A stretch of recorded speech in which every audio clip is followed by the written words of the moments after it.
at the University of Toronto, most of the faculty members that I started to develop friendships with were also those who ended up moving away. And they were often people who got offers from other places and, they would disappear. And so a lot of the friends I developed at the University of Toronto went elsewhere. And so I didn't get as tightly tied in with regards to friendship networks among my peers as I had at Harvard, for example. But I had great relationships with undergraduates and with my graduate students. That was plenty. Like, I loved working with my graduate students. And so it wasn't like I was pining and alone, not at all. And I had a good network of friends. And so then that was threatened and really disappeared in 2016.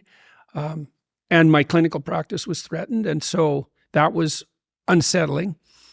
I think there were things that continued, though. Even when I was teaching as a university professor, the way I taught wasn't typical. The things I taught weren't typical. I thought for decades, eventually someone's going to find out what I'm teaching and there's going to be trouble. I couldn't believe I was allowed, encouraged to teach what I was teaching. But, the universities, and this was particularly true of Harvard in the 90s,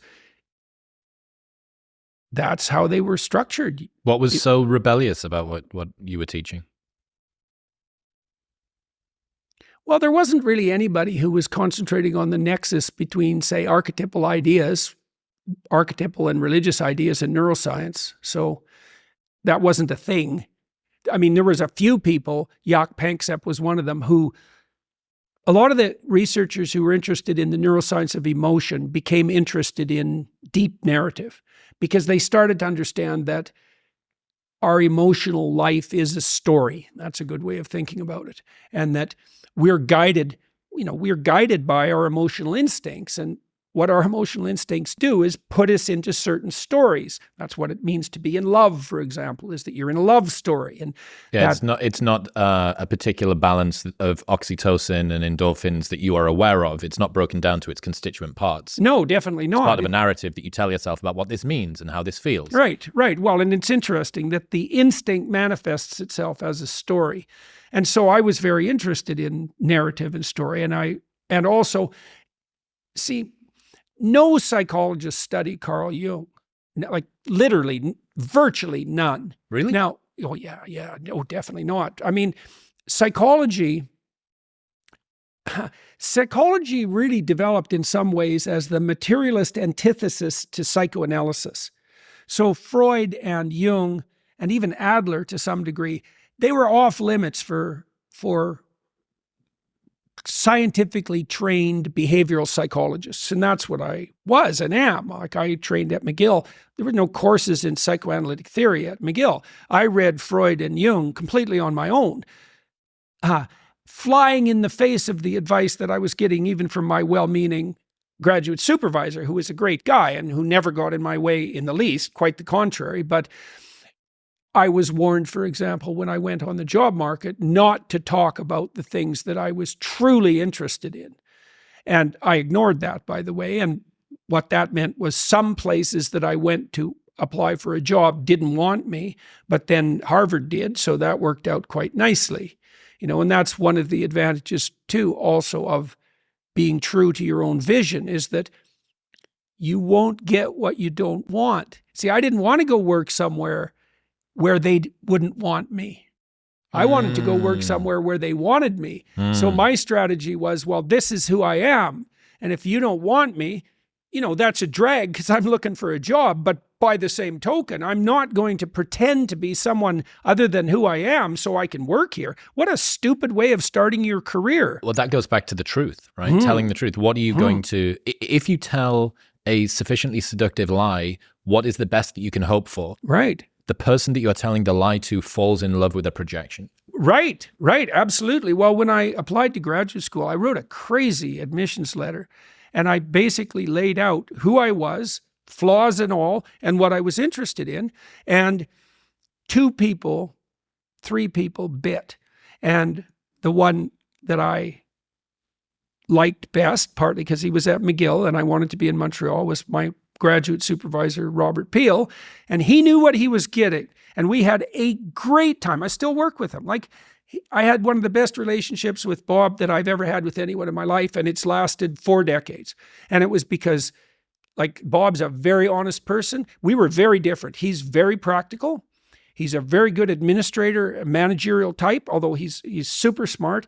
He had an exhaustive knowledge of the relevant research, psychology literature. And I came in, flying on a mat of psychoanalytic theory and philosophy and religious ideas, very, very different, although we shared a real deep interest in the practicalities of research, and he taught me how to fall in love with the more scientific end of the research distribution. But the point I'm making is that he knew what he was getting right from the beginning, and so did I. And that worked like a charm. There was no reason for any sort of subterfuge. And it turned out that his talents and mine dovetailed extremely well. So, and we had a blast. I loved working with, that's why we've been working together for 40 years.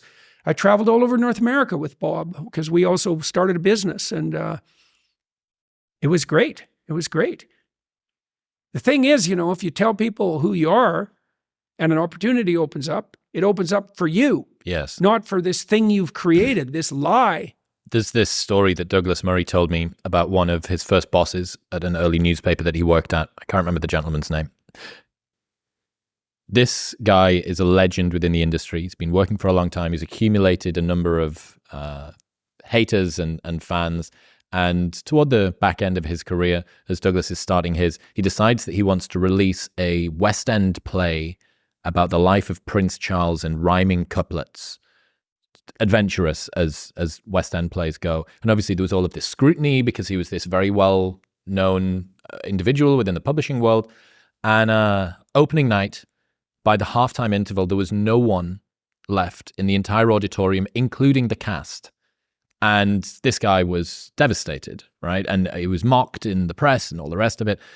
Apparently Douglas saw him shortly afterward and asked him kindly, he was like, look, what were you thinking? A West End play about the life of Prince Charles in fucking rhyming couplets?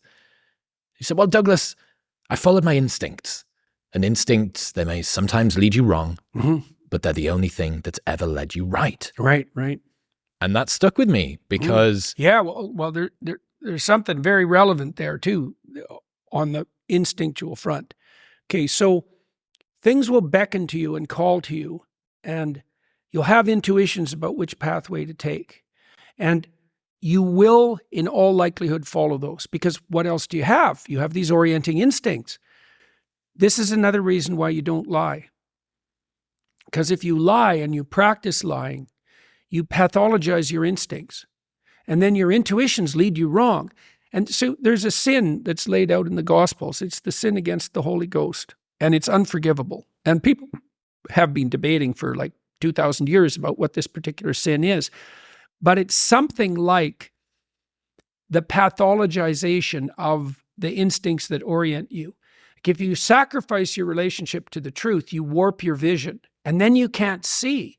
And then one day it'll be dark and there'll be sharp things in the fog in front of you, and you'll wander right into them because you've pathologized your own vision. Yeah. You don't want to lie because you program yourself falsely, and then you automatically see what isn't there. And then, of course, the world will slap you in the face continually, and you'll think, oh my God, the world's such a pathological place. When the truth of the matter is that, no, you just keep running into things that you refuse to see.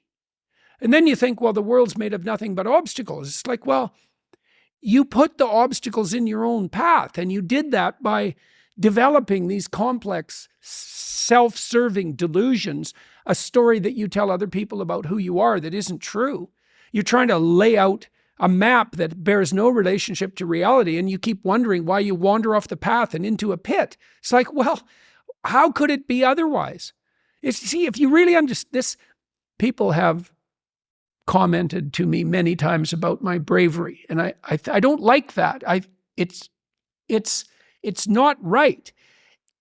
I'm afraid of different things than the typical person. Maybe that's a good way of thinking about it. I'm way more afraid of the consequences of saying something that's false or wandering off the appropriate path than I am of whatever consequences might come for saying what I believe and doing what I believe to be the case.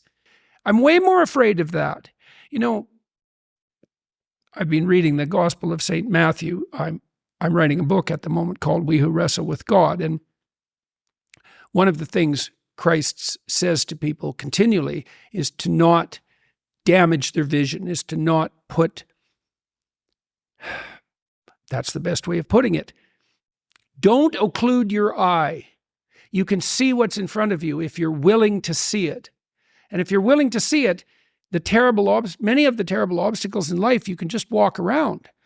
But if you blind yourself purposefully to follow your own narrow, self-serving delusion, you're going to run into terrible things and terrible people and the terrible part of your own soul all the time. That's what you should be afraid of. But the best thing that you can hope for, if you do that, is to fluke success living somebody else's life. Right. Great. Wonderful. Yeah, exactly. You get to be a successful fraud. I remember this documentary about Ron Jeremy. I think they called him the Hedgehog. He was this famous porn star. I've seen a music video with him in, yeah. Yeah, okay. Not one of the world's most attractive people physically. And, you know, he lived in this very interesting world. He lived in this world. He was stopped constantly on the street by people who thought Ron Jeremy was a hero. Right. So he was in hell because the people who admired him were the people who admired... He was surrounded by the people who thought that he was an avatar of success, right?